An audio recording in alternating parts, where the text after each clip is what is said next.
香港地啲門牌都好過癮噶啊！呢個仲係音樂世家嚟啫嘛？耶！你屋企嚟原來崔小平係你貴親啊？我家姐。崔燒呢一家我都浸淫過幾年，咁你就要同我家姐捆捆啦。好啊，平姐。叔嫂係你啊，入嚟啊！我朋友啊，行會真係過意。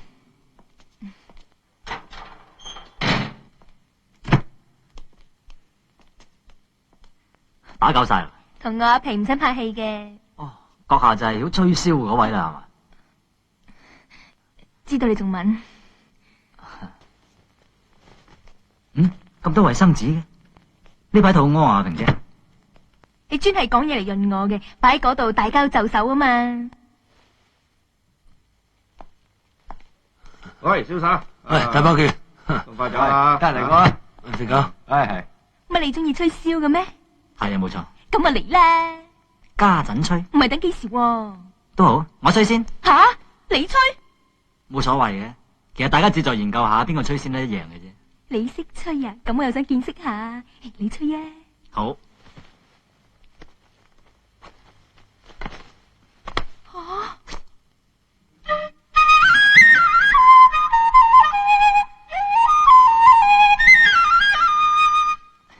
聽得下嘛？我喺上面攞過冠軍，有廣州簫王之稱。嚟到你。我唔識呢挺噶。你崔小平唔識吹簫，咁你叫我吹？老老實實啦，唔該你仲有快啲扯啊，唔好阻住我做生意啊！我諗你誤會咗啦，係你細佬俾我嚟呢度住嘅，佢冇話你知咩？吓，你要喺度住啊？喂，老公啊！咩事，老婆？老公啊，呢條懵佬啊，喂喺度住喎。老友玩得過癮都唔使話喺度住噶，有錢咪第日嚟玩過咯。我冇錢㗎喎。吓，冇錢有人叫雞，揼佢！